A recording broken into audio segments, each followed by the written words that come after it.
에스더 5장입니다. 1절부터 4절까지만 같이 말씀을 읽도록 하겠습니다. 함께 1절부터 4절까지 봉독을 합니다. 시작.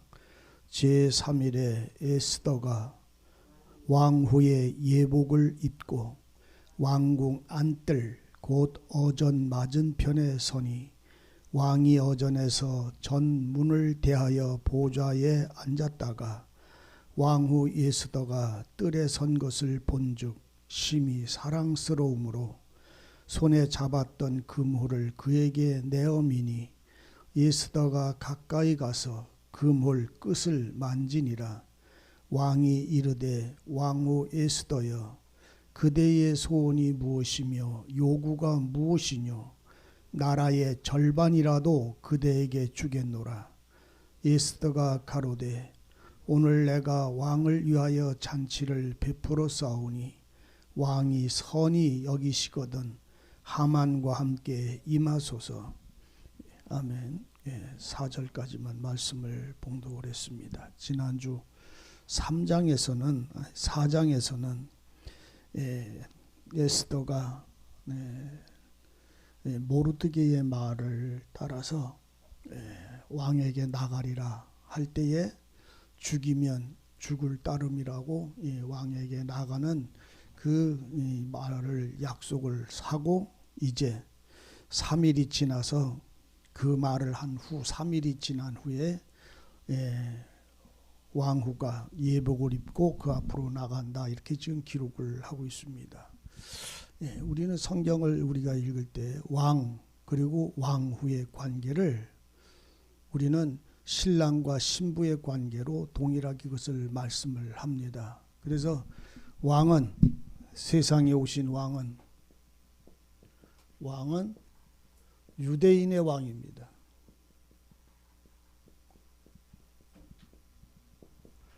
왕은 그냥 왕이 아니고 유대인의 왕인 줄 여러분들 이걸 이해를 하셔야 돼요.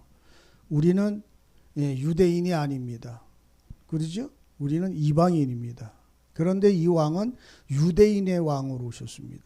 그 어디서 이 왕의 유대인으로 온 걸 증거하냐면 마태복음에서는 전부 유대인의 왕. 마태복음에서는 유대인의 왕입니다. 그래서 마태복음은 왕의 하시는 말씀. 예수는 세상에 왕으로 오셨다. 그래서 그 왕이 하시는 말씀. 그래서 족보도 항상 드리는 말이지만 족보도 왕의 계보예요. 그래서 그 왕의 계보는 왕이 누구서부터 아브라함의 자손 곧 다윗의 세계라 이렇게 하시고는 그 다윗이 누구를 낳고 누구는 누구를 낳고 이거는 왕의 계보인데 그 왕의 계보가 이 다윗 왕서부터 시작해서 누구 거정 내려가요? 왕의 계보가 누구 거정 내려가느냐고 마태복음에서.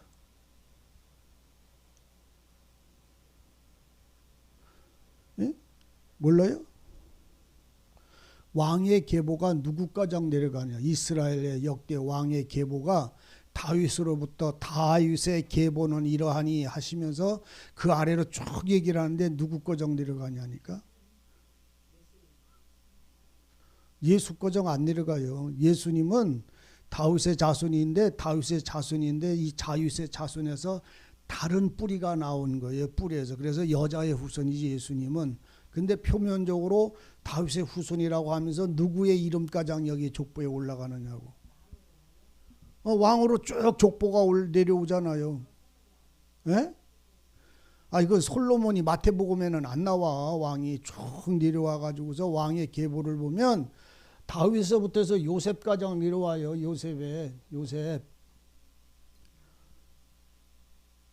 요셉은 유대인의 왕 노릇을 안 했어도 계보의 왕의 계보에 들어간다고요. 예? 그리고 이 요셉에게로부터 나와서 여기 여자가 누구예요? 이 부인이 마리아잖아요. 근데 이 요셉의 씨로 된 것이 아니라 여기는 성령으로. 그러죠? 성령으로 됐기 때문에 여기서 예수 그리스도가 나오니까 남자의 후손이 아니고 여자의 후손인데 계보로 따지면 다윗의 자손이다 이렇게 표현을 하고 있는 거예요. 다윗의 자손이 되면 남자의 후손이 되기 때문에 임마누엘이 안 돼요. 예?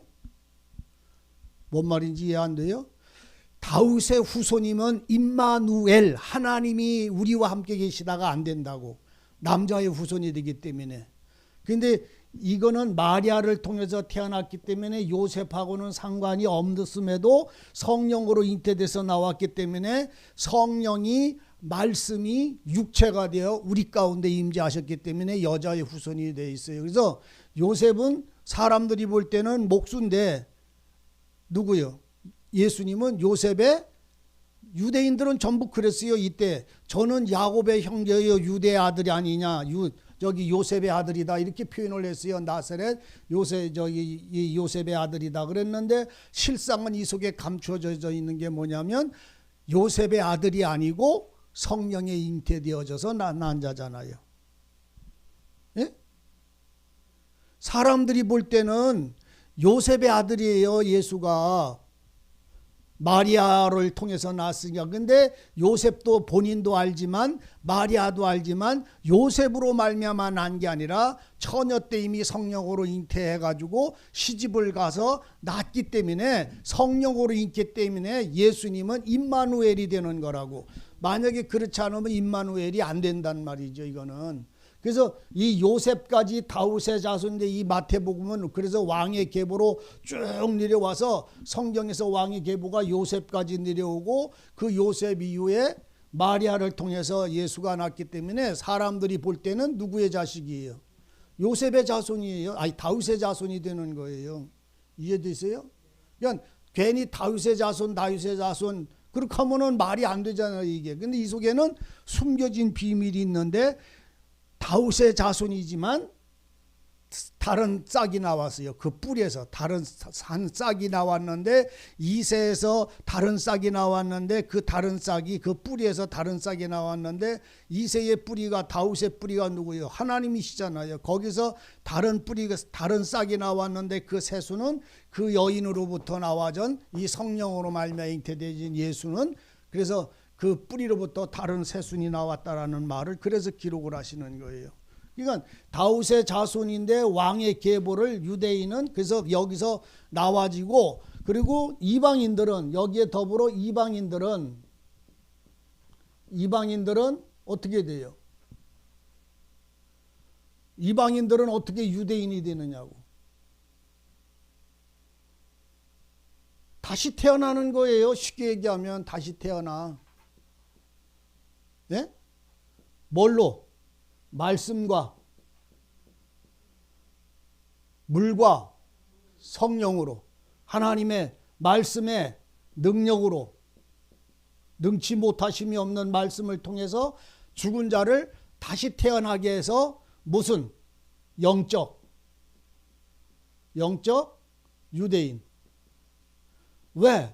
말씀으로 다시 태어나서 거듭났기 때문에 그 사람은 육신의 사람이 아니라 성령으로 말미암아 태어났기 때문에 영적인인데, 이 영적으로 태어나게 한 그가 유대인의 하나님이기 때문에 유대인의 하나님이 되는, 영적 유대인의 하나님이 되는 것이다 이런 말이죠. 그러니까 표면적 할례가 할례 아니고 표면적 유대인이 아니고, 그러니까 이 사람들도 전부가 이 다윗에서부터 모든 사람들도 뭘로? 유대인이지만 영적 유대인으로 이 사람들도 다시 태어나야 되는 것이고, 이방인이지만 영적으로 다시 태어나면 하나님의 아브라함의 다윗의 자손으로서 그 유대인이 되어지는 것을 성경은 그래서 말씀을 하는 거예요. 그러니까 표면적 유대인이나 표면적 이방인이나 다 말씀의 능력, 성령과 물로 예수의 피로 다시 태어나서 예수의 사람이 되어야 된다는 말이지요. 그러니까 살든지 그 모든 생명 자체가 예수의 생명으로 하나가 되어져 있었을 때에 이 삶은 뭘 말하냐면 왕의 후. 왜 왕후냐면 사랑을 입은 자라고 표현하기 때문에. 그래서 성경은 그리스도의 사람들, 하나님의 예수의 사람들을 신부로만 말을 하지 않고 왕후로만 말하지 않고 그 사람들을 군사로, 일꾼으로, 사도로, 선지자로 이렇게 여러 가지 표현을 하는 거예요. 왜?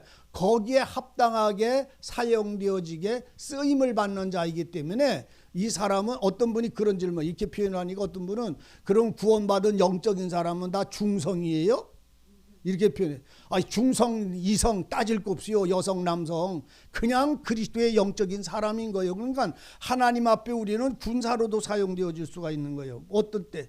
믿음으로 싸움을 싸울 때, 믿음으로 세상의 영적 대적을 할 때 군사로 표현을 할 수가 있는 것이고, 주님의 맡겨진 일을 할 때는 일꾼으로 사용되어진다고 표현할 수도 있고, 사랑받는 관계일 때는 아들이라고 하는 이 계보를 따질 때는 아들, 자녀의 권세를 갖게도 하시고, 사랑하는 자라는 표현을 할 때는 신부라고 하는 왕후라고 하는 자로 사용을 하신다 이런 말입니다. 그러니까 오늘 성경은 그리스도의 사람을 하나의 남성으로나 여성으로나 이렇게 사용을 하고 뭐 그거를 뭐 이성, 남성, 뭐 중성 이거를 얘기를 하는 것이 아니라 하나님의 사람들은 영적인 사람들이기 때문에 그 모든 것에 하나님의 쓰임에 합당한 자로서 사용되어지시는 거예요. 그가 은사를 주시는 방법대로. 그래서 믿음의 싸움을 싸우는 사람들은, 그 부르심에 나가 자원하는 사람들은 군사라고 표현을 하잖아요. 일꾼이라고 표현하잖아요. 신부라고 표현하잖아요.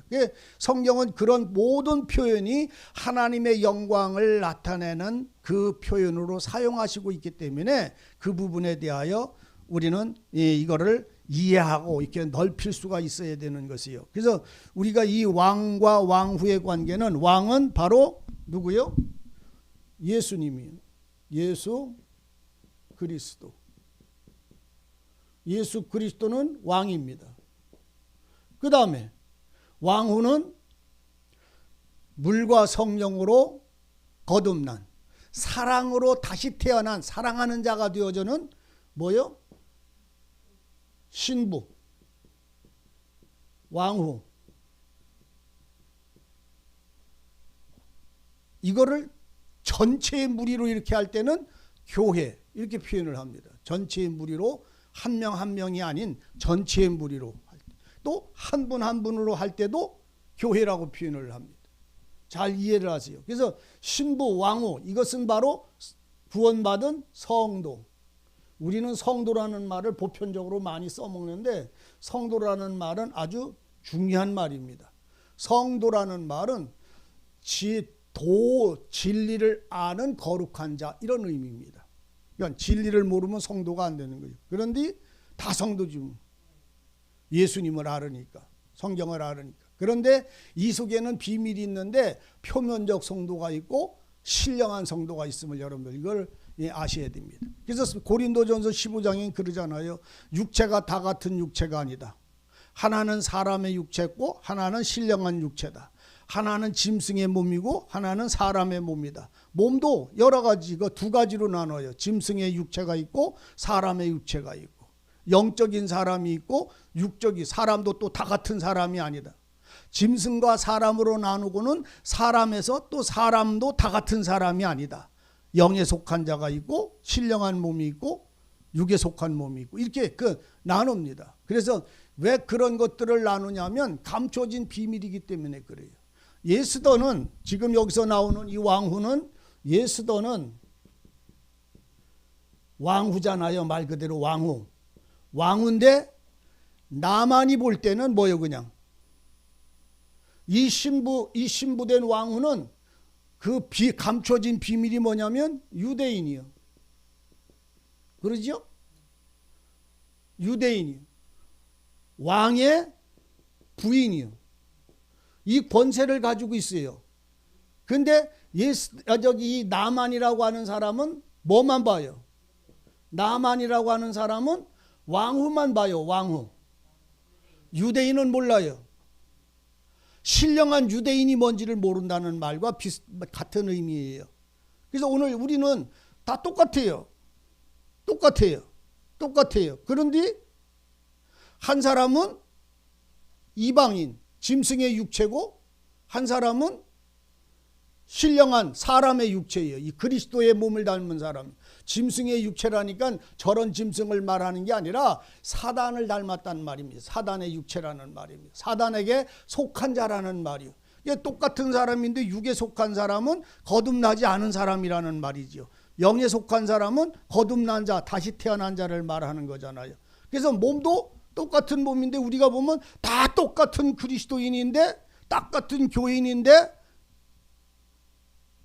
자기가 유대인이고 자기가 왕의 후만 아는 것이 아니라 자기가 감추어진 비밀이 있는데 그 비밀이 신령한 유대인인 것을 알고 있어야 돼요.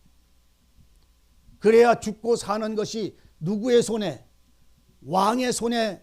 또 이런 사단 나만이라 나만이 아니고 하만, 죄송합니다. 하만이라고 하는 사람의 손에 죽임을 당하고 안 당하는 것은 하만의 손, 사단의 세력의 대적자, 참소하는 자의 손아귀에 달려있는 것이 아니라 누구의 손에? 왕의 손에 달려있는 것을 아는 거예요. 그런데 참소자는 자기가 죽이고 살릴 수 있는 줄로 아는 거예요. 이 하만이 누구를 죽이려고 찍은 거냐면 누구 때문에 이런 사건이 벌어졌느냐 하면 모르드게라는 사람 때문에 그래요. 모르드게가 하만의 마음에 대적이 돼가지고 하만이 이 모르드게를 죽이려다가 이런 이 모든 유대 민족을 다 죽이는 일가장 이 벌어졌어요. 그러니까 한 사람을 진정한 그리스도의 사람을 하나를 죽이려고 하면 사단은 한 사람을 죽여야 되는 게 아니라 사탄은 누구꺼정 죽여야 돼요? 아니요, 더 죽여야 돼. 예? 이 왕꺼정 죽여야 되는 거예요. 이 하만은. 근데 왕을 하만이 죽일 수 있나요? 근데 이걸 모르는 거예요, 하만은. 그러니까 사탄은 하나님꺼정 제거해야 자기가 원하는 사람을 지옥에 보내는 것이지, 왕의 권세, 하나님의 권세가 있을 때 사단은 아무런 저기를 해도 고통을 주고 슬픔을 주고 아픔을 줄 수는 있을지언정 그 생명을 취하거나 멸할 수는 없다는 사실을 이 말씀 속에서 발견하셔야 합니다. 그래서 오늘 우리는 사탄이 우리를 지옥으로 끌고 못 간다는 사실을 알아야 됩니다. 명하시는 이가 율법입니다. 율법이 아니고는 죄가 안 돼요. 율법이 없으면 죄를 져도 죄가 안 된다는 사실을 이거를 이해하셔야 됩니다. 그러니까 오늘 우리가 죄인이 되는 것은 잘못 살아서 죄를 범하는 게 아니라 말씀을 범했음으로 죄가 되는 것이지, 말씀이 없으면 죄가 되지 않잖아요. 그렇기 때문에 우리가 이 하만이라는 사람이 모르드게와 싸울 때 이 모르드게가 영에 속한 사람인 줄을 몰란 거예요. 뭐만 알았냐면 자기한테 절 안 하는 것만, 자기를 높여 공경 안 해주는 것만, 이거를 알아서 이 모르드게하고 싸울 때에 모르드게를 아무리 죽이려 할지라도 누가 허락지 않으면, 왕이 허락지 않으면. 그래서 여기서 제가 처음에 이거를 말할 때, 에스더를 말할 때 이 왕은 그리스도의 숨겨진 형상, 모양을 여러분들이 감추어진 그림자라고 제가 얘기를 했잖아요. 그래서 이 왕은 그리스도의 그림자예요. 그래서 이 왕과 지금 이 왕후가 왕을 선택을 해요. 왕이 왕후를 선택을 했어요. 그러니까 여기에서 감춰져 있는 게 뭐냐면 왕후로 선택될 때 그는 유대인이에요. 이해되시기를 참 바랍니다. 오늘 하나님 그리스도가 우리를 왕으로 선택할 때 교회 다니는 교인을 왕으로 선택하는 것이 아니라, 신부로 선택하는 게 아니라 그 전에 이미 그가 누구여야만 한다.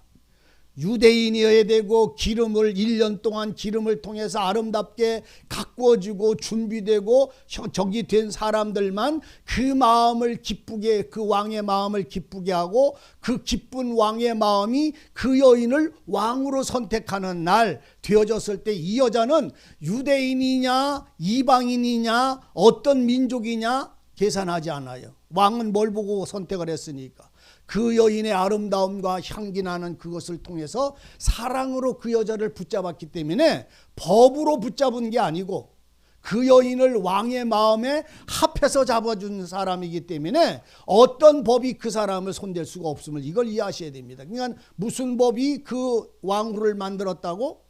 사랑의 법이 왕후를 만든 거예요. 그래서 왕이 그 여인을 보니까 사랑스럽더라.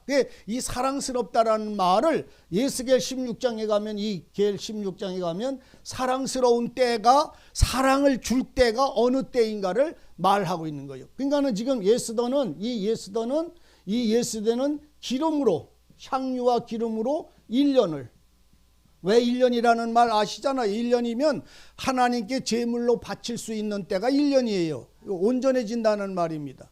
그전에는 처지지를 않아. 1년 된 것만, 짐승만 제물로 바쳐. 그래서 1년 동안 준비된 기름으로 싸고 아름답게 가꾸고 모든 걸 배운 자를, 이때가 무슨 때라? 사랑스러운 때라. 사랑스러운. 그러니까 사랑스러운이란 말은 사랑받을 수 있는 때라는 말입니다. 근데 예스겔의 16장에는 사랑스러운 때가 있는데, 그때도 어느 때냐? 그때는 어느 때냐면 벌거벗은 적신일 때. 이해가 안 되잖아요. 여기는 기름으로 이렇게 되고 이렇게 되고 이렇게 됐는데, 이 예스겔 16장에는 벌거벗은 적신이더라. 내가 네 곁을 지나다 보니 네 때가 사랑스러운 때라. 그래서 그러면 벌거벗은 적신이라는 때가 뭘 의미하느냐 하면, 기름과 이런 것으로 완전히 그 사람을 뭐한 때, 옛 것을 다 벗어버릴 때, 벌거벗은 때나 옛 것을 다 벗어버릴 때나 똑같은 의미예요.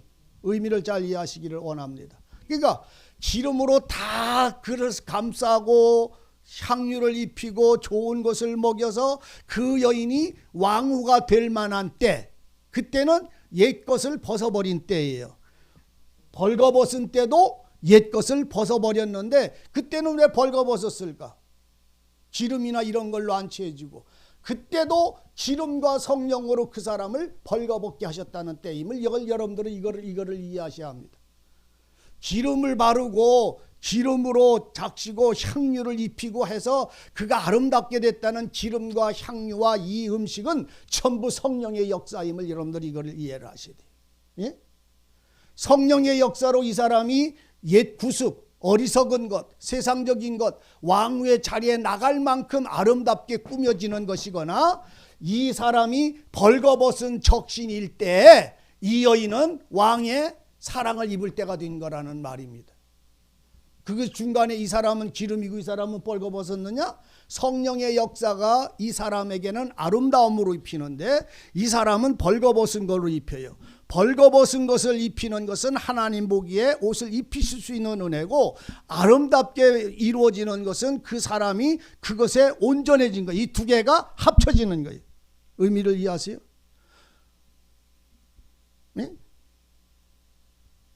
똑같은 거라니까. 모양과 방법만 다르지 역사하는 은혜는 똑같은 은혜라는 말이에요. 예? 그러니까 하나님이 사랑할 때는 두 가지라니까. 세상의 모든 것에서 대하여 성령에 완전히 젖어진 사람. 그러니까 여러분들 보세요. 보혜사 성령을 너에게 보내서, 보혜사는 기름이잖아요. 진리의 영이잖아요. 말씀이잖아요. 그것이 와서 죄에 대하여, 의에 대하여, 심판에 대해서 알게 하셨어. 그럼 그 사람에게 옛 것에 대하여 모든 것에 다 드러나고 다 벌어지고 다 바라져서 그 사람에게 남은 거는 뭐예요? 그냥 그 모습이에요. 벌거벗은 모습. 근데 그 벌거벗은 모습은 누구 보기에 또 사랑스러운 모습이라고? 왕이 볼 때 그럼 왕이 볼 때 사랑스러운 모습은 그 사람이 보혜사 성령으로 완전히 뒤집어 써서 새롭게 됐다는 말의 의미예요. 잘안 돼. 한번 집에 가셔서 한번 깊이 생각을 하시면, 모양과 성령의 역사는 달라도 하나님이 사랑스러운 때의 모습은 동일한 거예요. 기준이. 의미를 잘 이해하시기를 바랍니다. 기름으로 씻고 다듬고 다스리고 먹고 마셔서 1년이 지나서 아름다운 사람이 되나, 하나님의 말씀으로 지지고 때리고 깨뜨리고 벌거벗겨서 이렇게 해가지고서 벌거벗은 적신으로 만들어 놓는 때나, 그때가 1년 걸리는 때고, 그때가 하나님 볼 때에 사랑을 받을 수 있는 때가 됐더라, 이런 말이에요. 그러니까 예수도 1년을 기름으로 이런 거를 주장받을 때 그 여자는 저기 나가가지고선 뭐 벌거벗고 매 맞고 죄인 되고 뭐하고 뭐 하는 게 아니라 성령으로 그 사람을 완전히 새롭게 변화시키는 기간이다 였다, 이런 말이에요. 왜 변화를 시킨다고? 왕이 사랑스러울 때. 또 한 죄인을 완전히 악을 깨닫고 죄를 깨닫고 슬프고 고통스럽고 자신이 어떤 사람인지를 알도록 고통당하게 하시는 그 은혜의 역사의 마지막 때도 벌거벗은 적신일 때 온전한 자의 자리로 나가는 것이다, 이런 말이지요. 똑같은 얘기예요. 표현이 이렇게 하고 저렇게 할 뿐이지. 벌거벗은 적신일 때에 내가 네 것을 보니까, 너 것을 지나다 보니까 사랑스러울 때라. 그러니까 그때에 내가 내 옷으로 너를 덮어 벌거벗은 것을 가리웠다. 이것은 사랑했다는 말입니다. 품었다는 말입니다. 벌거벗은 것을 내 옷으로 덮었다는 말은 성경에 여러 곳이 나옵니다. 창세기 에덴 동산에서부터 아담에게 가죽옷을 지어 벌거벗은 것을 가리우셨습니다. 야곱에게도 벌거벗은 것을 가리우셨습니다. 롯이라고 하는 여자, 룻이라고 하는 여자에게도 그 이불 자락을 덮어주었습니다. 성경의 이 복음서에 와도 수많은 이 역사가 이루어졌는데, 구약의 역사가 하나님의 말씀으로 그 백성들, 구약 때 주님이 오시기 전에 하나님이 그들에게 사랑을 베푸신 은혜나, 주님이 오셔서 세상에 오셔서 사랑을 베푸신 은혜나 똑같은 은혜예요. 똑같은 역사고 똑같은 방법이에요. 그러니까 에스더는 성령으로 그 사람을, 그러니까 여러분들 잘 이해하세요. 성령으로 그 여자가 1년 동안 왕궁에서 왕후의 자리에 나가기까지의 그 훈련을 받을 때 그게 괴롭겠어요? 기쁘고 즐겁겠어요? 소망 때문에 그 모든 고난과 시험들을 견뎌나가는 것이지, 소망이 없으면 못 견뎌나가는 거예요. 그 모습이 벌거벗어서 그 왕이 사랑을 입을 때까지, 왕이 사랑을 입힐 때까지 이 모습이 됐던 이 모습이 됐던, 하나는 영광의 자리로 나가는 모습을, 왕후의 관계를 보여줬고, 하나는 그 안에 있는 고통의 모습으로 보여주는 것이 에스겔 16장의 말씀인 거예요. 이해되셨어요? 그래서 에스더가 왕후가 되어진 후에 왕 앞으로 나갈 때는 뭐가 없으면 안 된다? 예복이 없으면 안 돼요. 그래서 이 왕의 예복은, 왕이 입혀주는 이 예복, 이 예복은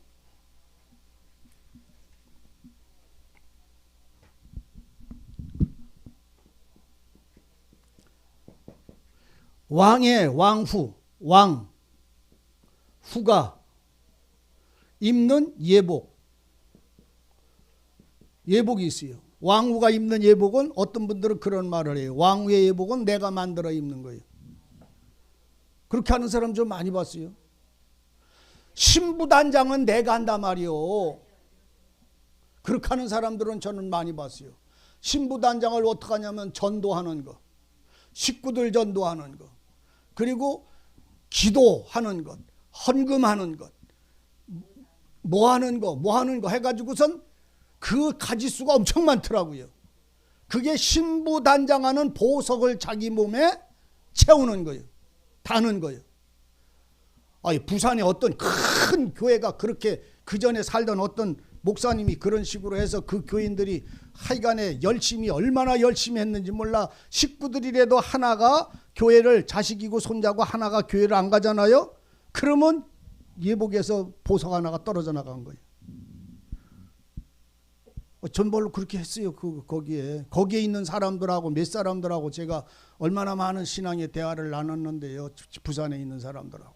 그게 예복은요, 여러분들이 아셔야 되는 건, 이 예복은 절대로 신부가 만들어 입는 게 아니에요.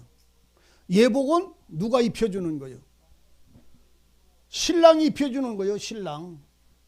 사랑하는 사람이 사랑하는 자에게 입혀주는 것이 이 예복입니다. 그러니까 신부는 시집 올 때 지가 옷을 만들어 입어요? 신랑이 옷을 만들어 입혀요? 예? 확실하게 알아야 해. 이것만 알아도 그냥 엄청난 거예요. 신부의 예복은요, 우리 권사님 시집 갈 때, 우 권사님 말이에요. 시집 갈 때 저렇다니까. 그러니까 지금 이걸 모르는 거예요. 권사님 시집 갈 때 내가 입었어요? 신랑이 입혔어요? 네. 참, 예물을 안 보내주면, 아니 그러니까 예물을 안 보내주면, 우건사님은 내가 입었다 해 입었다 그러잖아.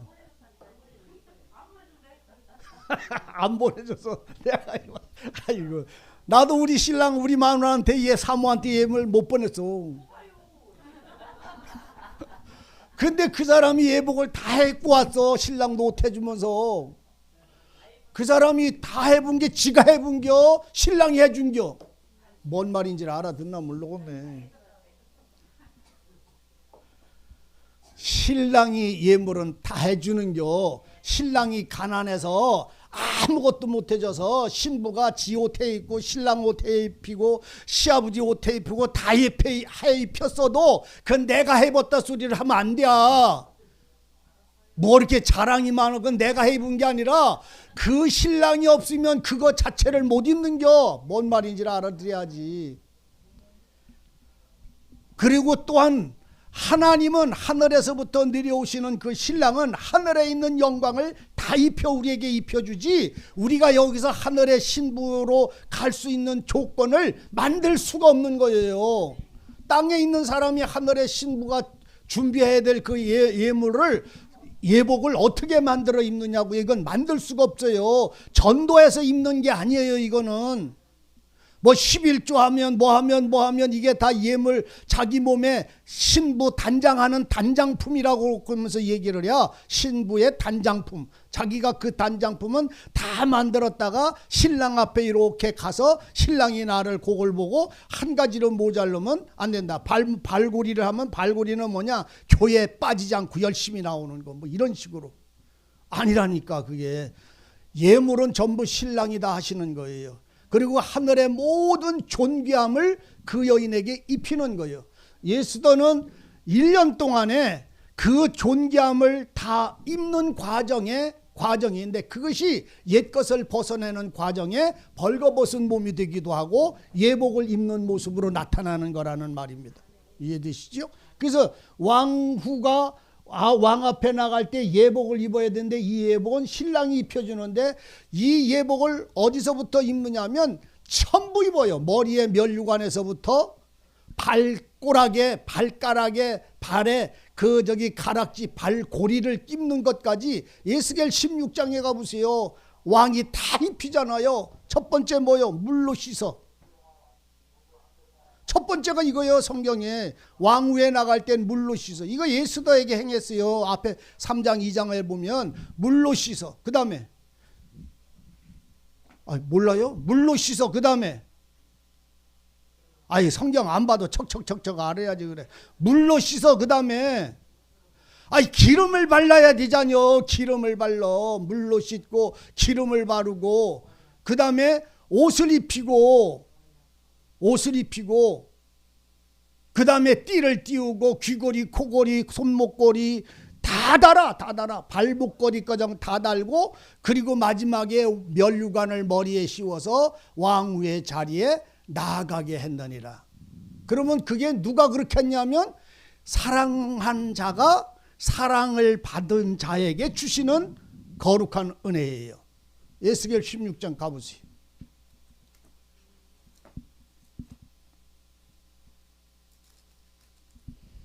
에스겔 16장 가면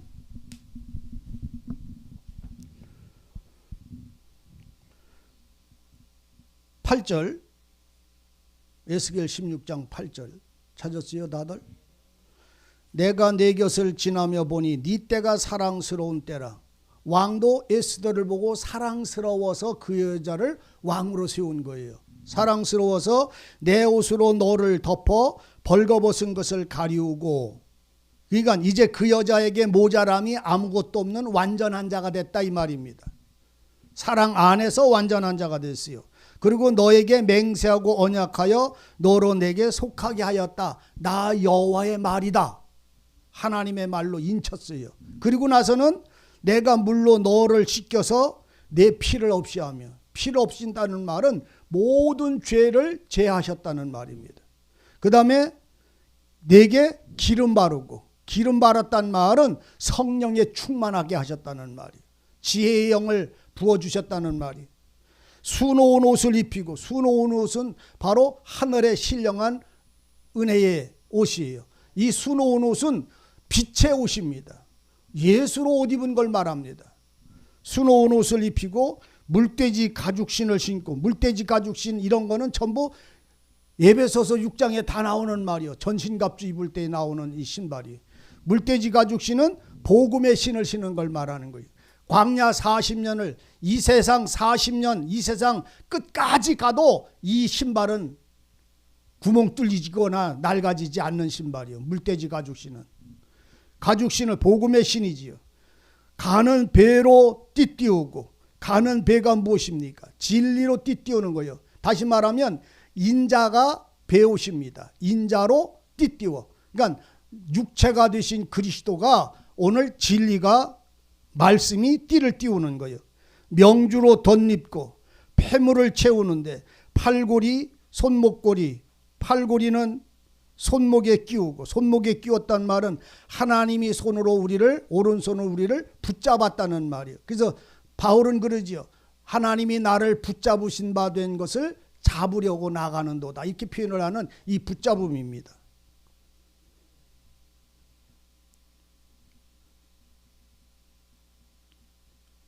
손목고리를, 팔고리를 손목에 끼우고 사슬을 목에 들이우고, 사슬을 목에 들여, 금사슬을 목에 들이웠다는 말은 그에게 매여 있다는 말이에요. 사랑에 매인 자라는 의미입니다. 코고리를 코에 달고, 생명의 호흡도 그 사람을 통해서 이루어지는 거예요.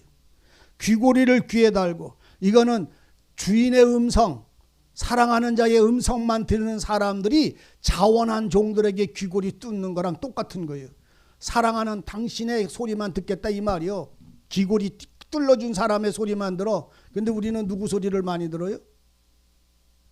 하만의 소리를 더 많이 들을 때가 많지. 귀고리를 귀에 달고 화려한 면류관을 머리에 씌웠다니. 누가 씌워요? 내가 갖다 뒤집어 써요? 아니요, 그가 씌웠어요. 씌웠으니 이와 같이 내가 금, 은으로 장식하고, 금, 은이 뭐예요? 세상에 금 뭐 30만 원 하는 금 말하는 거 아니잖아요. 금은 여호와의 공의, 하나님의 공의 말씀이고, 은은 구속의 은혜입니다. 금은, 정금은 여호와의 말씀이고, 은은 구속, 은혜를 말하는 거예요. 은으로 장식하고, 그러니까 금은 하나님과 그리스도의 은혜로 장식했다 이 말이에요. 장식하고 가는 배와 명주와 수놓은 온 것을 입으며, 언제든지 이거는 입는 거예요. 한 가지만 입는 게 아니잖아요. 이거는 또 고운 밀가루와, 고운 밀가루가 뭐예요? 우리 주님의 몸을 말하는 거예요. 꿀은 뭘 말하는 거예요? 여호와의 모든 말씀들. 기름은 성령을 말하는 거예요. 그것을 아무 때고 먹어. 때마다 먹음으로 극히 곱고 형통하여 왕후의 지혜에 나갔느니라. 에스더가 1년 만에 이 일을 이루었어요. 네 화려함을 인하여 명성이 이방인 중에 퍼졌음은 내가 너에게 입힌 영화로운 화려함으로, 온전함으로 이루어졌기 때문에 그렇게 된 것이니, 이것은 내가 이렇게 했다는 것을 내가 선포하는 것이다. 여호와의 말이다. 이렇게 선언을 하는 거예요. 이 왕후의 관계는 아무도 피할 수가 없어요. 죽일 수도 없어요. 더럽힐 수도 없어요. 다만 왕이 나를 아무리 더러운 모습으로 나를 왕이 사람들이 볼지라도 왕은 이 화려함을 주신 것을 절대로 그 여인에게서 떠나보내게 안 해요. 우리가 잃어버리는 거지요. 이 중에 한 가지라도 잃어버렸다는 말은 예수를 떠났다는 말이 되는 거예요. 우리는 혹시 우리 생활이 연약하고 어리석어서 떠날 수 있을지라도 주님은 사랑한 이 영광은 떠날 수가 없어요. 내가 어디를 가 있어도 내 코골이는 못 빼가요. 나는 빼준 것 같지만, 죽은 자와 같이 일락을 사랑하는 것 같지만, 그는 돌아오면 언제든지 코골이는 주님이 다시 그 속에서 빛나게 되어져 있어요. 그래서 하나님의 언약은 영원한 것이지 중간에 멈출 수가 없는 거예요. 뺏어갈 수가 없어요.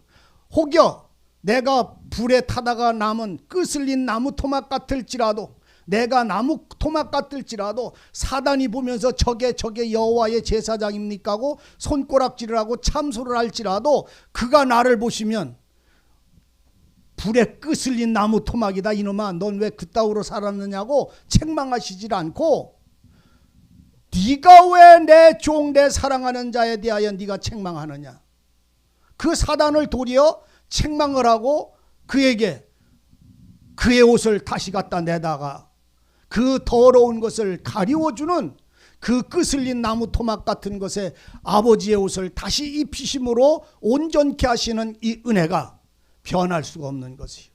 그림자가 없는 거예요. 그림자도 없는 거예요. 근데 우리는 우리가 스스로 내 욕심과 내 뜻과 내가 원하는 것을 쫓아가다 보니까 주님은 여기 가고 나는 이쪽 길로 자꾸만 밀려나가다 보니까 내 마음의 평안도 그분께 화목이 자꾸 무너지는 거예요. 그러니까 자기가 자기 스스로 의식하고 의심하고 자기 의를 드러내려고 하다 보니까 무너져 나가는 것이지 주님은 나에 대하여 하나 또 변하는 게 없어요. 내가 변하는 거예요. 그래서 지금 이 에스겔 16장을 통해서 왕후가 예복을 입고 왕에게로 나가더라 할 때에 예복을 입은 것은 지가 주서 입은 게 아니라 왕이 만들어 주신 그 모습을 그대로 왕을 향하여 사랑하는 모습으로 나가더라 이런 말이에요. 그래서 처음 사랑을 여러분들은 빼앗기지 말아야 됩니다. 이 예복을 입은 것은 처음 사랑 속에 왕을 향해서 나가 죽으면 죽을 따름이라. 처음에도 왕이 나를 붙잡았어. 나를 왕으로 삼은 것도 그분이요. 그러니까 내가 나를 죽이는 이도 그분이고 나를 버리는 이도 그분이요. 그러니까는 처음 사랑으로 돌아갔기 때문에 예복을 입고 맞은편 왕이 있는 맞은편으로 나갔다라는 말을 그래서 하는 것이요. 오늘 우리들의 신앙은요 언제든지 얼마나 오래 살든지 조금 살든지 그리스도와 나와의 관계에서 이 은혜 이 비밀을 잃어버리고 말면 여기에 왕후의 관이 있는 게 아니라 뿔이 나고 맙니다. 뿔이 나는 건 뭐요? 교만이 일어나고 맙니다. 사람들의 짐승의 머리에 뿔 난 건 교만을 지칭하는 것에 대한 자기 힘을 상징하는 것이요. 그래서 오늘 이 에스더는 죽으면 죽을 따름이라 라고 나가는 이 예복을 입고는 나는 누구 거이자 왕의 것이요. 그러니까 나가는 거요. 그러니까 내가 모자르느냐 연약하냐 뭐 잘 사냐 못 사느냐 안 하고 죽이면 죽고 살면 살리라. 그분에게로 나갈 때에 그 마음은 두려움과 경외심과 떨림으로 그 앞으로 나갈 때에 왕은 그 모습을 처음도 그랬지만 그때 모습도 언제든지 주님 왕은 보시고 사랑스럽다 아니면 더럽더라. 사랑 예.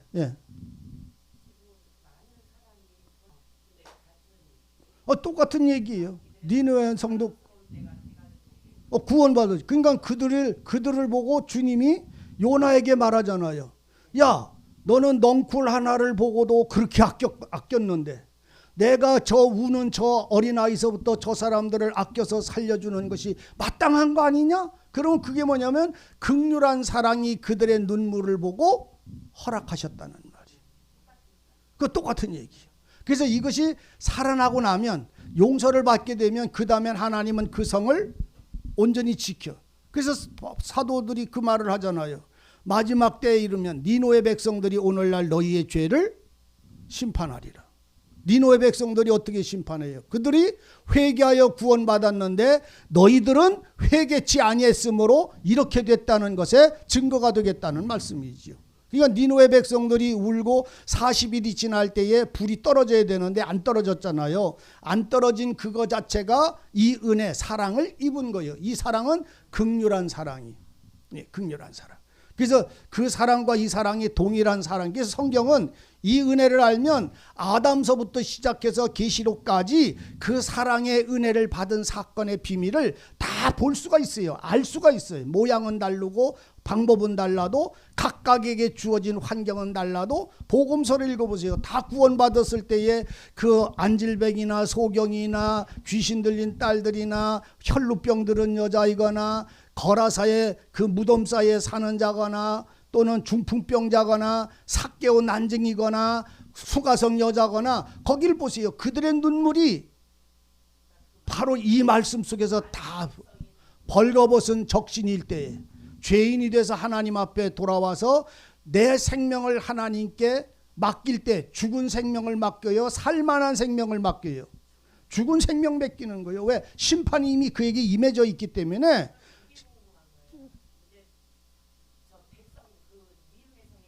음.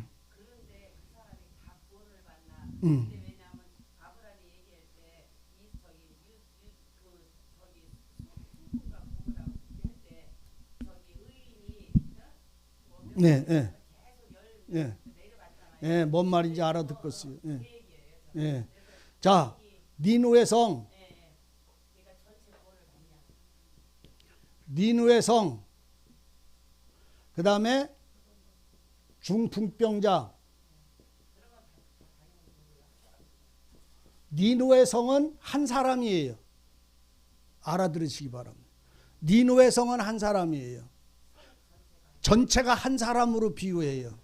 니느웨 성 백성이 다 구원받은 거예요. 니느웨 성에 불이 안 떨어졌어요. 중풍병자 한 사람이 구원을 받았을 때에 이 사람 하나의 구원의 완성이에요.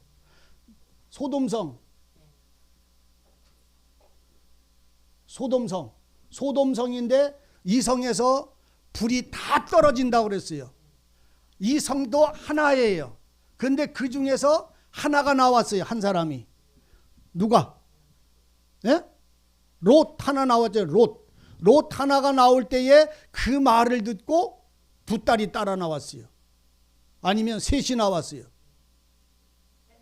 셋이 나왔어요. 롯의 말을 듣고 세 사람이 나왔어요. 세 사람이 이 롯을 통해서 세 사람이 따라 나왔을 때에 이 세 사람만 구원받아요.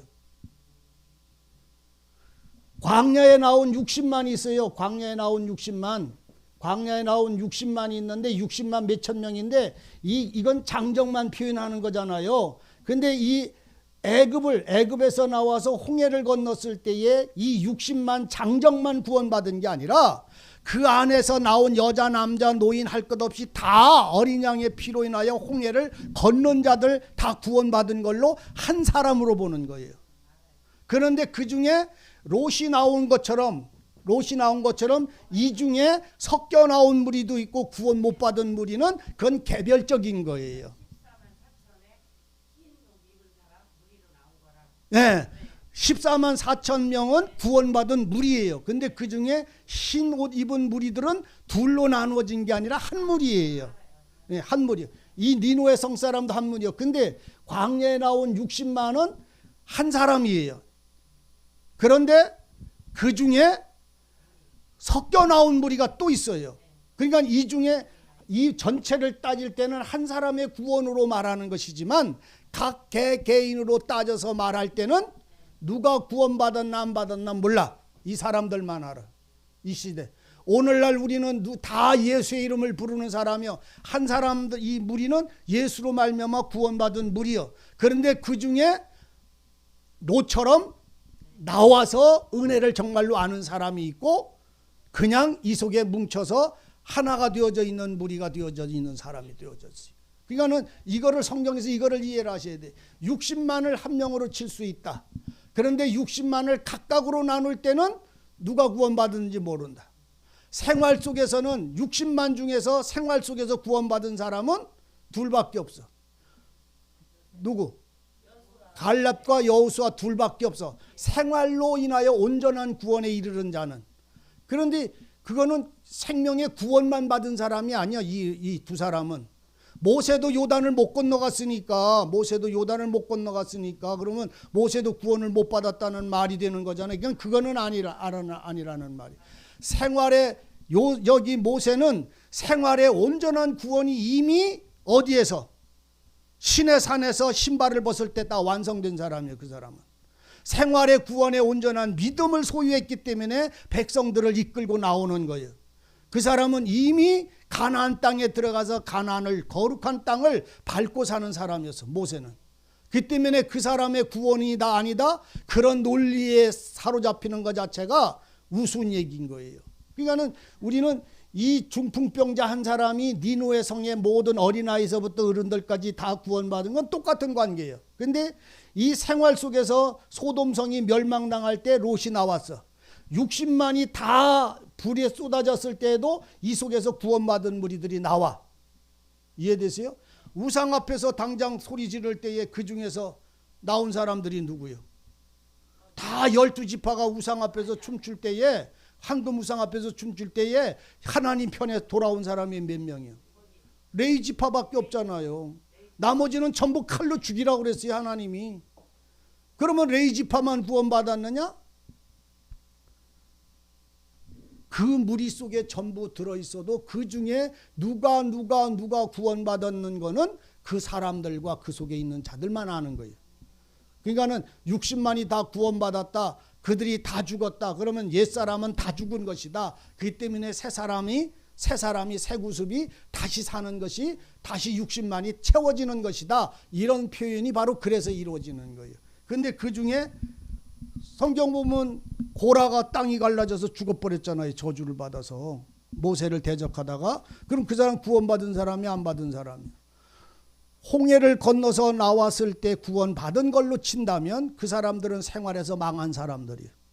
60만이 다 생활에서 다 망했어. 오직 애굽에서부터 나와서 거룩한 생활의 온전한 자리에 들어가기까지는 전부 새 사람이어야 하고, 여호수아 갈렙 온전한 믿음이, 요셉과 여호수아와 갈렙이 온전한 믿음이 얼마 만에 완성됐어요? 여호수아와 갈렙이 믿음이, 온전한 믿음의 신앙을 가진 것이 얼마 만에 되어졌느냐고. 아니요, 여호수아 갈렙은 40년 만에 안 됐어요. 그 전에 이루어졌어요. 얼만큼 됐다가. 여호수아 갈렙은 1년 만에 됐어요. 1년 만에. 어디서? 가데스 바나에서 정탐하고 돌아와서 들어가자. 여호수아 갈렙은 들어갔어요. 그날 죽어도 들어가자, 하나님이 들어가라고 하셨으니까 들어가자 했는데 10명은 못 들어간다 그랬어요. 이 사람들은 불신인데 여호수아 갈렙은 믿음에 완성된 사람들이에요. 그래서 그 사람들은, 내가 그전에도 한참 설교할 때마다 항상 그 말했잖아요. 이 여호수아 갈렙은 광야를 지금 걸어가고 있는 것이 아니라 가나안 땅을 걸어가는 것이다. 40년 동안 여호수아 갈렙은 가나안 땅을 사는 것이지 광야를 산 게 아니다. 그러면 그거 사람들이 볼 때는 여호수아 갈렙은 광야를 걸었지만 그들은 그 땅도 전부 뭘로 걸어가는 거예요?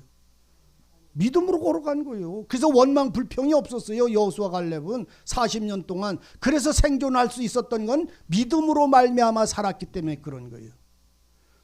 그리고 불신하던 자들은 40년 안에 다 죽어버렸잖아요, 광야에서. 그리고 거기서 다시 태어난 사람들이 60만이 태워질 때에, 그때는 가데스 바나로 그냥 걸어갈 수 있는 길이 아니라 다 요단을 건너갔어요. 왜 요단을 건너가요?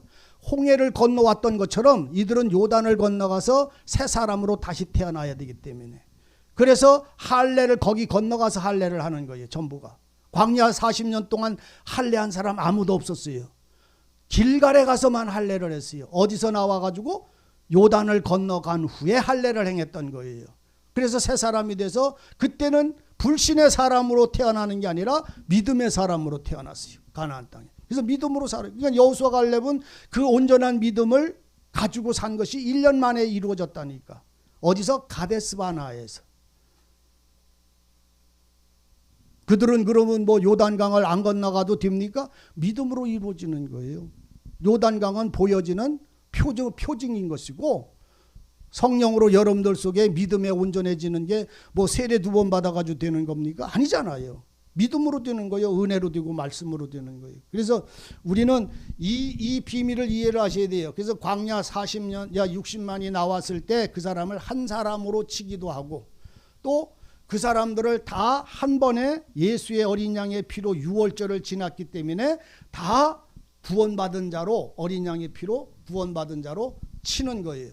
그런데 그들을 각각 개개인으로 이게 표현할 때는 다 구원받았다고 못해요. 왜? 성경도 그 말씀을 해요. 성경에서 섞여 나온 무리들이 하나님을 대적한다는 말은 이 할례가, 이 피 흘림이 뭔지를 모르는 그냥 따라 나온 묻혀진 자들이 있었다, 이런 말이죠. 그냥 오늘날 그잖아요. 구원받은 사람들 가운데서도 구원 못 받은 분들도 있고, 구원받은 사람들 가운데서 하나님을 대적하는 무리들도 있고, 구원받은 가운 사람들이 원망하고 불평하는 사람도 있고, 어떤 사람들은 그냥 아무 말 없이 주님을 위하여 그 자기에게 주은 은사대로 사는 분들이 있고, 각각 그 모습은 지금 광야의 그 신앙의 이 교회의 이 흐름은 오늘날의 교회의 모습과 똑같아요. 틀리질 않아요. 그래서 자기 신앙은 출애굽에 가서 이렇게 보면 자기가 얼마만큼 신앙의 길을 걸어왔는지를 알게 되어 있어요. 내가 애굽에서 나와서 6월절 어린 양의 피로 출애굽을 했나 안 했나까지도 본인이 성경으로 들어가서 눈이 열리면 다 알 수가 있어요. 내가 시내산에 왔나? 시내산에 오면요, 하나님의 계명이 내게 새로 보여져요. 내가 애굽에서 믿던 하나님 말고요, 하나님의 말씀이 내게 새로 보여지기 시작한다니까. 그게 보여져야 믿음이 생기든 안 생기든 갈판이 나는 거예요. 그리고 나서 40년이 지난 다음에 그 하나님이 신명기를 주셨을 때에, 그때는 온전한 믿음의 사람들의 삶이 능력이 있어지기 시작했었을 때라는 말이죠. 그래서 여러분, 우리가요 괜히 신약에, 제가 이따 오면서 여러분들에게 우리가 그 전에 있던 신앙의 생활들, 구약 때의 구약의 얘기가 아니라 오늘 우리의 생활이라고 보시라고 이런 말을 자꾸 할 때 여러분들이 그게 정말로 이게 비춰볼 수 있어야 됩니다. 그래서 출애굽을 보면 자기가 어디 나왔는지를 안다니까요. 여호수아를 보면 내가 이 가나안 땅에 들어가서 지금 믿음으로 거룩한 삶과 하나님이 내게 주신 삶을 누리고 평화를 얻기 위하여 나는 지금 이 선한 싸움을 싸우나, 아니면 아직도 원망하고 다투고 불평하고 씨름하고 욕하고 회방하는 이 싸움을 나는 싸우고 앉았나, 이게 특적의 결판이 나는 거라니까. 가나안의 싸움은 그 싸움이 아니요, 땅을 넓히는 싸움이요, 거룩한 생활을 넓히는 거예요. 믿음의 생활을 풍성하게 만드는 씨름을 하는 것이지, 원망 불평 가지고 싸우는 삶이 아니에요. 저기 가나안은. 그 성경을 수없이 이걸 우리가 보지를 못하면, 자기가 어디에서 사는데 그걸 하나님은 다 알려주는데도 불과 구름 기둥을 따라가면서도 자기가 걸어가는 길을 몰라. 그러니까 성경은 그가 여기서 얼마를 머물다가 얼마만큼의 여기를 도착했더라, 거기서 얼마 동안 장막을 치고 있는데 몇 월 달에 구름이 떠서 거기에서 어디를 지켜서 어디로 갔더라, 이런 거를 왜 기록을 했는지 아세요? 내 생활의 발자국이기 때문에 그런 거예요. 내가 미움과 싸움을 하다가 고통당하다 그것이 풀어져 가지고 하나님이 나를 쉬게 하셔서 이 안식을 얻다가 또다시 걷다 보니까 목이 마른 일이 벌어졌는데 그것 때문에 소리 질러 가지고선 했더라, 이런 어디에 장막을 치고 언제 어떻게 가고 하는 거를 민수기를 읽다 보면 쭉 기록이 되어져 있어요. 내가 걸어온 신앙의 뒤에 발자취를 말입니다. 그때마다 고난이나 아픔이나 슬픔을 다 견디고 이길 때마다 한 동네씩 걸어 넘어간다는 사실을 아셔야 돼요. 내가 이제는 구원받았으니까 뭐 가지고 살지? 은혜 받았으니까 생명만 가지고 사나? 아니에요. 만나를 먹고 사는 거예요. 하늘로부터 내려온 만나 먹고 사는 거예요. 이 만나가 뭐예요? 예수님의 몸이잖아요. 예수님이 뭐예요? 말씀이잖아요. 말씀 먹고 사는데도 우리는 여호와 입에서 나오는 말씀으로 산다고 말하면서도 그게 뭔지조차를 모르는 거예요. 그러니까 40년 동안 이거 알도록 하시는 거예요. 그런 삶을 성경이 우리에게 쭉 기록을 했음에도 우리는 이것을 이해를 안 하려고 그래요. 내 생각 속에 사로잡혀서 하나님이 우리의 발걸음을 지금 인도해 가시는 손길을 못 느낀다니까. 어디서 여기 민수기 여러분들 가만 보세요. 어디서 몇 년도 어디서 갔다가 몇 개월 동안 머물다가 어디를 몇 개월 도착을 했고, 그 가정의 백성들은 목이 말라서 이렇게 소리를 지르니까 하나님이 물을 주고 거기다 장막을 쳤더라. 고기를 먹고 싶어서 우리가 애굽으로 돌아가자가 소리를 지르니까 너희들에게 능치 못함이 없는 내게 구하지 않고 왜 너희는 원망하느냐, 너희 목구멍에서 넘어가기도 전에 배가 터져서 죽을 만큼 내가 주리라고선 메추라기를 보내주시니까 그거 먹은데 거기가 어디서 얼만큼 거기에 머물다가 또 어디를 떠났더라. 이런 일들이 그걸 왜 기록을 하느냐 말이요. 그 백성들이. 그게 내 생활이라니까. 내가 지나온 내 삶의 옛사람의 구습이 끊어져 나가는 과정이 그거를 기록을 하고 있는 거예요. 근데 우리는 그게 남의 이스라엘의 역사나 그들을 이끌고 가셨던 하나님의 어떤 섭리나 이런 쪽으로만 자꾸 바라보니까 나랑 출애굽이 아무 상관이 없어지고 나랑 예스더가 아무런 관계가 없어지는 거예요. 예스더가 누구여야 하냐면 내 신앙이어야 하는 거예요. 그래서 그때는 그 예스더에게 말씀을 하셨지만 오늘은 이 예스더에게 하나님이 함께 하시고 역사하셔야 돼요.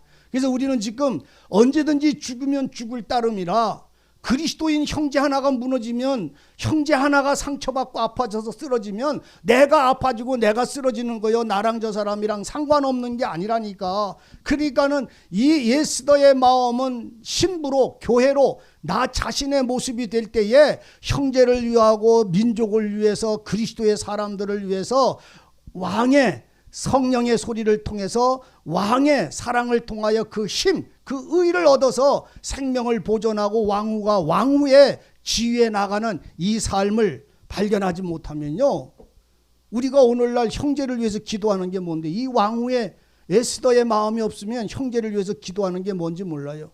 형제, 전번에도 그잖아요. 형제를 위해서 기도하는 게 형제를 위해서 기도하는 게 아니라 자신을 살기 위해서 기도하는 것이다.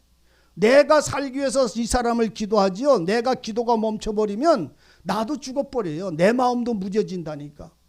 그래서 내가 누군가를 위해서 기도를 많이 해주는 사람 되지 마세요.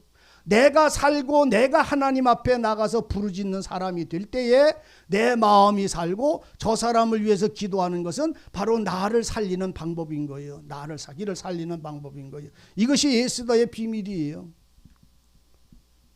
왕후에 나가는데 예복을 입고 나가더라. 왕이 왕후의 모습을 본즉 심히 사랑스러움으로, 조금 사랑스럽다, 심히 사랑스럽다. 네, 우리는 주님 앞에 나갈 때요, 빈 마음으로 나가세요. 무슨 말씀이냐? 내 욕심으로 나가지 마세요. 내가 뭔가를 요구하는 마음으로 나가지 말고 긍휼을 원하는 마음으로 나가셔야 합니다. 내가 목적을 세워놓고 기도하는 사람들은 다 싹군입니다. 지자랑거리 삼으려고 합니다.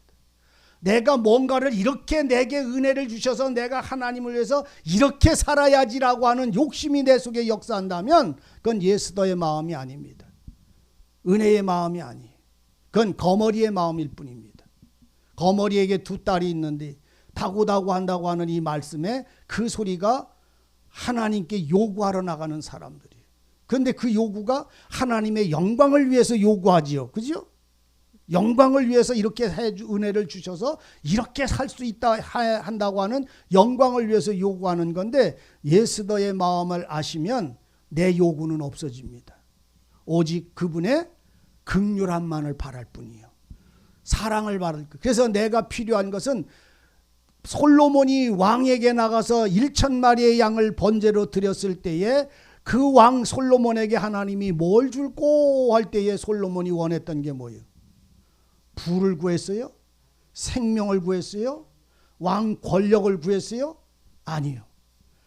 지혜를 구했는데 그 지혜도 무슨 지혜냐면 하나님이 내게 맡겨준 백성들에게 하나님의 뜻을 전할 수 있는 지혜, 이걸 원했어요. 오늘 여러분들도 하나님이 내게 주신 사랑으로 형제를 사랑할 수 있는 사랑을 내게 채워주시기를, 이걸 구하시는 자들이 되시기를 진실로 바랍니다. 이걸 우리가 발견하지 못하면요, 우리 마음을 부드럽게 할 수가 없어요. 그분이 내 마음을 부드럽게 하셔서 지혜를 주실 수가 없어요. 그러니까 우리들 마음은 날마다 은혜를 받는다고 하면서도 내 마음은 강팍하고 한쪽은 칼을 들고 한쪽은 꽃을 들고 있으니까 이게 언제든지 부서지고 마는 거요.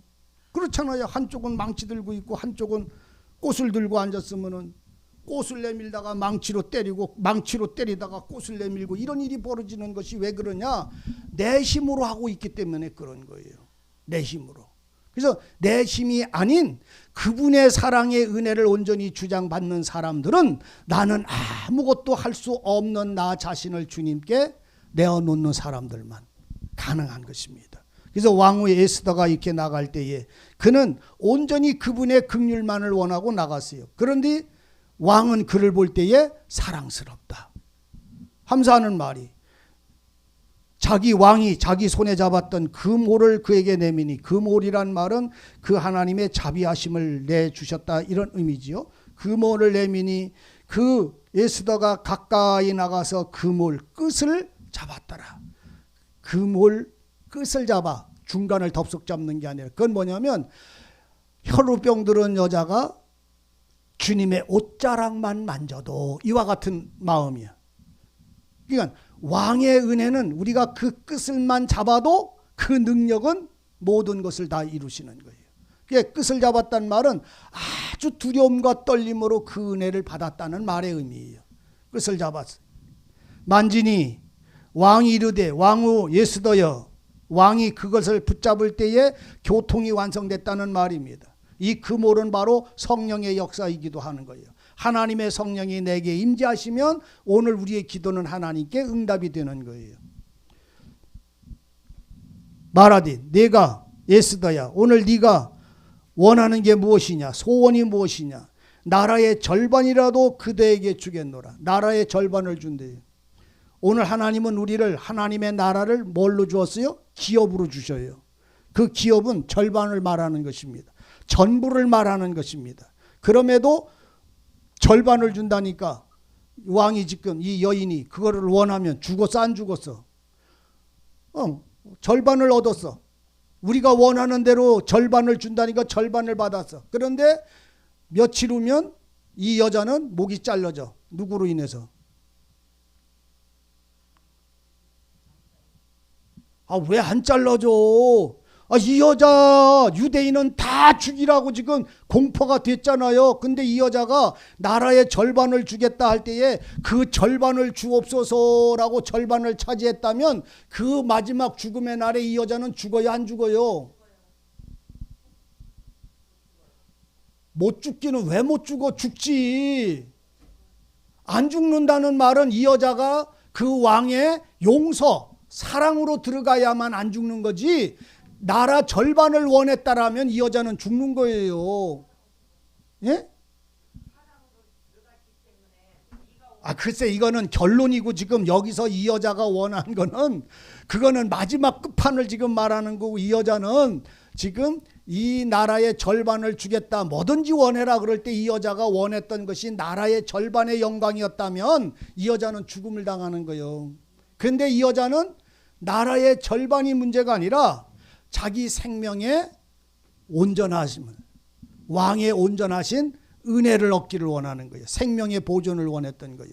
오늘 여러분들 우리가 그리스도의 구원을 받으면 내가 이런 사람 되고 저런 사람 되려고 소리 지르지 마세요. 그것은 나라 절반을 얻어가지려고 하는 거랑 똑같은 것입니다. 제가 뭔 말씀을 드리는지를 이해를 하셔야 합니다. 그리스도의 사람이 됐으면 내가 이런 능력 받고 저런 권세 받고 이런 의를 얻고 이런 부를 얻고 이런 거를 요구하는 자가 되지 말라고. 이거는 나라 절반을 요구하는 사람하고 똑같다고. 오직 이 여자는 뭐를 원했느냐 하면 왕의 사랑과 긍휼을 원했던 거예요. 그래서 이걸 원하지 않았는데, 우리는 구원을 받으면 잘 살고 뭐 죄도 안 짓고 뭐 욕도 안 하고 뭐 천사같이 되고 뭐 이렇게 되는 걸로만 생각을 해서 사람들은 그렇게 되어지기를 요구하는 거예요. 아니요, 그게 아닙니다. 그렇게 내가 되어지고 변화되어졌다 할지라도 이 사랑이 내게 끊어버리면, 소원을 여기다가 써버리면, 소망을 여기에다 둬버리면 그분의 사랑의 진실한 능력을 나는 누릴 수가 없어요. 그분 사랑 안에만 있으면 내가 그런 능력이 없어도 그의 신부요, 왕후요. 그런 생활을 다 못해도 그의 신부잖아요. 우리는 교회 어떤 권사님들 연세 드신 건, 나는 목사님 나이가 많아서 이제 교회에서 아무것도 못하는데 나를 왜 권사를 줘? 어떤 권사님이. 그래서 제가 권사님 되는데 뭘 해야 권사고 안 해야 권사입니까? 그래도 젊은이들을 줘야지. 그래서 젊은이 주면은 권사가 돼서 뭐 더 잘한답니까? 권사 이름만 뻗대고 권사 더 일을 안 할 수도 있어요. 그러니까 권사가 돼서 무슨 일을 하고 안 하는 게 아니고, 못해서 그런 일이, 나 연세가 많아서 못 하시는 게 아니고, 하나님의 사랑에 주장받으면요 나이 상관없지요. 젊은이 늙은이 성경은 이거 구분 안 해요. 하나님 앞에 그 생활에 주어진 만큼 하나님을 사랑하고 그분의 사랑 안에 거함으로 누리고 나누는 심령이 그 속에 역사하시면 그걸로 하나님은 만족인 거예요. 그런데 사람의 욕심은 나라 절반. 나 같아도 나라 절반 준다면 어떤 걸 선택하겠어요? 여지껏 우리는 그런 것만 소망했잖아. 하나님 내 백성이 됐으니 복을 주셔서 부자 되게 해주세요. 뭐 잘 되게. 다 하나님이 잘 되게 해준다고 약속을 했는데도 날마다 잘 되게만 해달라고 소리를 지르지, 그분의 사랑 속에 그분의 사랑 안에 거하는 것은 두 번째로 자꾸만 바라봐요. 그러니까 사랑에는 밀려나고 남편 보고 뭐만 벌어오라는 거랑 똑같아. 돈만 안 벌어다 준다고 소리 지른 거랑 똑같아. 사랑을 하지는 않고 돈 못 벌어온다고 싸우는 데에만 표대가 되어져 있다면은 이게 에스더의 첫 번째 선택과 같이 되고 마는 거예요. 에스더는 나라 절반을 원하지 않았어요. 왜? 그가 참된 소망은 나라 절반의 문제가 아니라 그의 사랑과 생명의 약속이니까요. 그러니까 에스더가 말하기를 오늘 내가 왕을 위하여 잔치를 베풀어 싸우니 왕이 선히 여기시거든 하만과 함께 오소서. 하만이 누구요? 왕만 청한 게 아니라 누구도 청했어요? 하만도 청했어요. 여러분, 하만은 유대인을 죽일 거라고 세웠어요. 왕후도 죽어야 되는데 이 하만은 그걸 몰라요. 그런데 왕도 이 여자가 유대인이니 뭔지 몰라요. 왕도 몰랐어요. 근데 알아요, 몰라요? 실상은 아는데 모르는 거로 되어져 있어요. 이삭이 눈이 멀어서 아들 야곱인데 야곱이 아니고 예서로 보는 거랑 똑같은 의미예요. 이거는 지금. 그런데 지금 이 왕후는 왕만 청하지 않고 왜 하만, 자기를 죽이겠다고 선언하고 장대를 다는 이 하만을 청했을까요? 여기까지만으로는 하지요. 한번 대답해 보세요. 왜 왕과 하만을 함께 청했을까요? 여러분들은 이 말씀 속에서 발견하셔야 되는 게 하나 있어요. 하만을 징치하고 심판하는 건 누구 손에 맡기는 거예요? 왕의 손에 맡겨야 합니다. 주님은 두 가지를 우리에게 말합니다. 하나님 사랑해라. 그 다음 하나님 사랑해라. 그 다음 또 하나 사랑하라는 게 있잖요. 하나님 사랑해라. 그 다음 원수 사랑해라. 참, 내 이웃이 다 원수요. 다 왼수요. 내 이웃은 나한테 친구 된 놈 없어요. 친구 같아도 어느 날 왼수가 되고 왼수 같아서도 어느 날 친구가 되고 벗이 되는 거요. 위로자가 되는 겨. 하나님이 왼수를 내게 위로자로 보내주면 바벨론 왕이 예루살렘 성을 다시 중건한다니까. 70년 후에. 뭔 말인지 알아들어요? 그러니까 왜 우리에게는 왼수도 뭣도 없어. 하나님의 그들은 다 도구일 뿐이요. 그러니까는 지금 이 에스더는 왕만 사랑해서 왕에게 생명을 맡겨 있어도 자기를 죽이려고 하는 그 하만을 용납한 것은 세상의 권세들에게 너희는 부종하라는 말과 같은 말이에요. 이해되세요? 권력 있는 세상의 권력자가 그가 칼이 들었는데 그 다른 방법 없잖아요. 문둥이 나만이 고침을 받고 자기 왕이 자기 팔을 붙잡고 왕궁에 들어가는데 하나님 용납해달라는 그 권력 앞에 그 삶을 어쩔 수 없는 거예요. 하만은 원수이지만 그 원수까지도 용납을 하는 이유는 내가 그걸 이길 수 있는 힘이 없기 때문임과 더불어 그 심판을 누구에게 맡겼어요? 왕에게 맡겼어요. 그래서 오늘 우리 앞에는요 언제든지 둘이 서 있어요. 하나는 하나님의 공의와 은혜와 사랑이 서 있고 하나는 우리를 죽이려고 하는 사단이 같이 서 있는 거예요. 이해되시기를 바랍니다. 에덴 동산에도 하나님과 더불어 생명나무의 열매와 더불어 사탄이 그 옆에 같이 서 있었지요. 여호수아가 서 있었을 때도 사탄이 같이 서 있었지요. 욥이 서 있었을 때도요 하나님이 야 사탄아 너 세상을 두루두루 보다가 내가 나를 하는 저 욥 같은 참 신실한 자를 너 보았냐? 저는 아주 나에게 온전한 믿음의 사람이다. 하나님이 그 사탄한테 자랑을 했어요. 난 그거 보면 참 하나님이 어떻게 욥을 자랑을 하나 몰라 사탄 앞에서. 그러니까는 그 얼마나 아름답겠어요.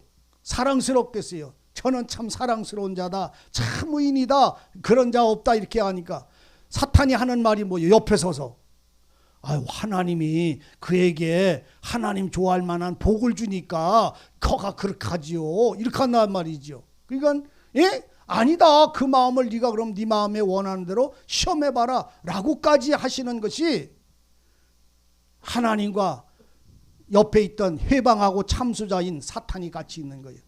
에스더가 왕 앞에 사랑을 받아도 그 옆에 언제든지 하만이 있는 거예요. 우리가 주님 앞에 온전한 섬김과 충성을 다하며 살아도 그 옆에는 언제든지 사단이 서 있어요. 하만이. 오늘 내가 주님 앞에 온전히 주님을 섬기고 있을지라도 내 옆에 주변에 있는 사람들이 하만 노릇하는 사람이 있음을 아셔야 됩니다.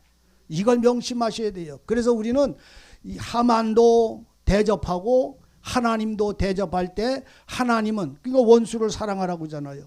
하나님을 대접하는 하나님을 경외하는 자는 원수의 해방에서 우리를 건지시고 지키시는 거예요. 이해되시겠죠? 다음 주일날 궁금하신 거 다음 주일날 또 하고 오늘은 여기까지만 하도록 하십시다. 기도하십시다. 은혜의 하나님, 주의 말씀이 우리의 소원과 우리의 원함을 붙잡아 주셔서 왕을 위하여 잔치를 베풀며 주님에게 구하는 모든 은혜를 얻을 수 있도록 우리에게 지혜를 주시고 믿음을 덧입혀 주옵소서. 주님 앞에 나가는 마음마다 사랑이시고 온전케 하시는 이인 예수를 바라고 나갈 수 있도록 예수를 옷 입고 나가게 하여 주옵소서. 주님 안에 살아가는 기쁨이 세상을 넉넉하게 이길 수 있도록 함께하여 주옵소서. 예수님의 이름으로 기도하옵나이다. 아멘.